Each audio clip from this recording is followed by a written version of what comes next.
All right. So strategy number 2 in this section, the book actually does a number of different strategies. I'm picking and choosing a little bit. Um, so I actually can't remember if this is the real strategy number 2 or if this is my own strategy number 2. But the second strategy that I think is good is using the square root property to solve these equations, these quadratic equations. The basic idea with the square root property is, so if you have something where you have x squared is equal to some number, let's just sort of generically say d, because of course we have an a and a b and a c in play in our kind of form here. So if you can get something written where it's x squared is equal to some number d, then the idea is x would be equal to the positive or negative square root of d. The basic here, right, is that how do you get rid of a square? You know, what would be the opposite of squaring an x value? And the answer would be take a square root. And so what's a little bit unique here, right, so versus like when we've done things just like written square root of 9, we usually just say that that means positive 3, right? But in this case where I'm solving an equation and I'm thinking of taking a root of both sides, I really do need to consider not just the positive, but also the negative value here. So that means, for instance, right, you know, if I ended up with something like, you know, x squared equals 16, probably off the top of my head, you could just tell me that you know, one of the answers there would be 4, positive 4. But what this is saying is that you'd also need to consider the negative 4, and in that way you're sort of getting two different solutions here. That kind of also syncs up with what we had said in the previous videos about quadratics, where, you know, having an x squared often means that you could get two different solutions. So this kind of still gives us that result. It's just a positive and a negative value of the same number, right? Positive and a negative version of the same number. So obviously if I just have this, that's pretty easy to solve. I'll just do the roots and then I'm like good to go. What we're going to see here are maybe a few different versions of this. So for instance, you know, maybe if we had something with a few more numbers, so you might see something like kind of a 9x squared equals positive 4. You know, in theory, just straight from here, you could do a root. I would actually say maybe let's, I think the easiest version of this is get the x squared, whatever, squared by itself. So maybe let's do a division by 9 first. So that means x squared in this case is sort of our fraction, 4 over 9. But that's fine because, right, so then the x itself, if I take a root of both sides, you know, in some sense, if I just like throw a square root over everything, right, root and root, so I'm going to get a positive and a negative square root of this fraction, 4 over 9. One quick note, I'm writing sort of plus minus here. This is just a shorthand to sort of say a positive or a negative version of the same number, right? It really is, it means two different answers here. This is the same thing as positive square root of d, right, or the negative square root of d. We're just sort of using this shorthand to save space a little bit. And to save us from having to write so much. I think there's even a way to write this in the homework system, so you can feel free to use that if you'd like. If you have a fraction and you try to do any kind of roots, of course you can split the root up amongst the top and the bottom, and so this, of course, root of 4 is 2 and the root of 9 is 3. I have kind of on purpose picked, right, numbers here that would actually give us decent values. So with something like this, right, we can kind of get relatively quickly to a positive and negative 2/3 as our answer. So it's really just a matter of kind of getting that x squared kind of solved by itself and then taking a root. Now, you know, what if we get something, you know, 16x squared minus 5 equals 20, right? So what if we have an example that, you know, we start to shift further and further away from that kind of obvious form? So, you know, one of the questions here is how would you kind of know maybe when to even do this at all? And so this will like work. This kind of is an option.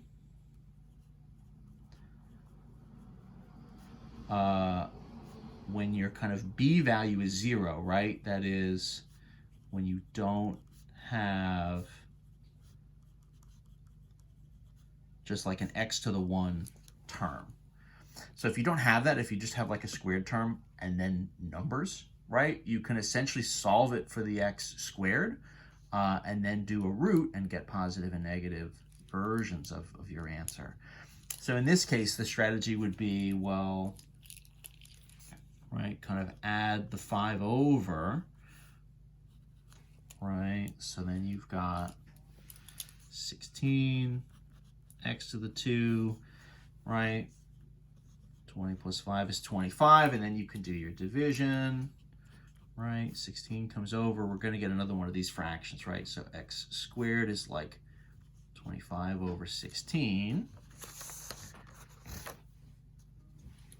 So then if I do my roots, right, root and root, my x value here would be the positive and negative version of that root, 25 over 16, which for us, right, root 25, root 16.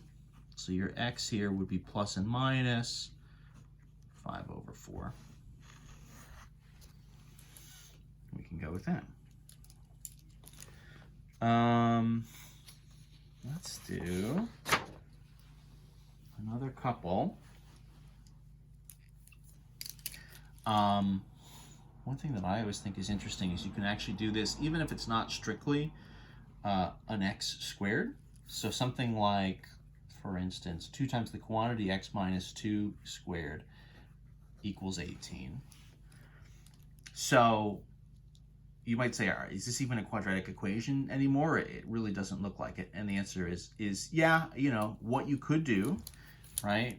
X minus 2 quantity squared, you could multiply that out, kind of FOIL it or use box multiply to expand it, times everything by 2, bring the 18 over, right? Shift the 18 back over, and then do like a factoring and work it that way. You can kind of just expand all this and rearrange it just like we did before and be good to go. The other option here is sort of solve for the x minus 2 squared. So just do like a divide by 2, right? Bring that over. And so then you're getting x minus 2 kind of quantity squared is 9. And we can apply the square root property, even if it's not just an x, but even for this like, right, this like short term, this small term, x minus 2, the short expression. So if I do a root and a root, what's going to happen is I'll be left with the x minus 2 by itself, right? So the root there cancels the square. And the other side will be positive or negative root of 9. And so this gets a little bit more interesting, right? Because really what that means is that x minus 2 is equal to like plus or minus 3. And you say, okay, well, what the heck does that mean? It really means 2 different equations. So this is 2 equations now. So this is sort of equation 1, x minus 2 equals positive 3, or it's the second equation, x minus 2 is negative 3. It's essentially these 2 equations we're sort of splitting into like parallel solutions. And then solving it, in this case, to get the x, it's really just a matter of adding the 2 over, right? 2 comes over, and in both cases, you're kind of mirroring the solution. And so the x here, 3 and 2 is 5.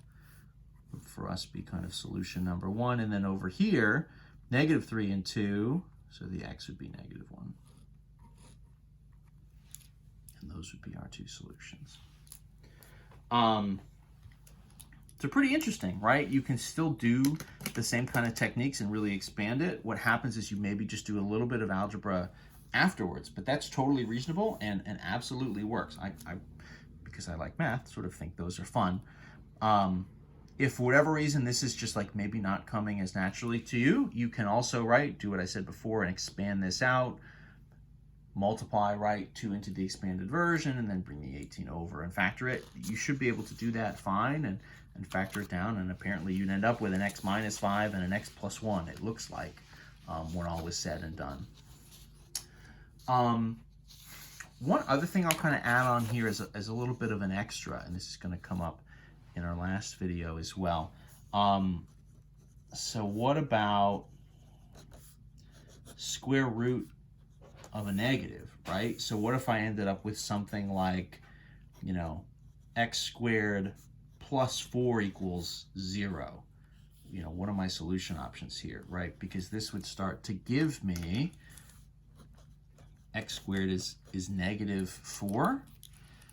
And if I take a root and I take a root, I mean, that's the x, but plus minus root of negative 4, what we've said is that that is not a real number, right? Taking a root of a negative value is not possible, taking a square root. And that's all technically true.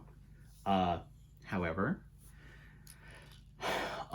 at this point, and we didn't cover it specifically, but it does in theory come up here as a small possibility.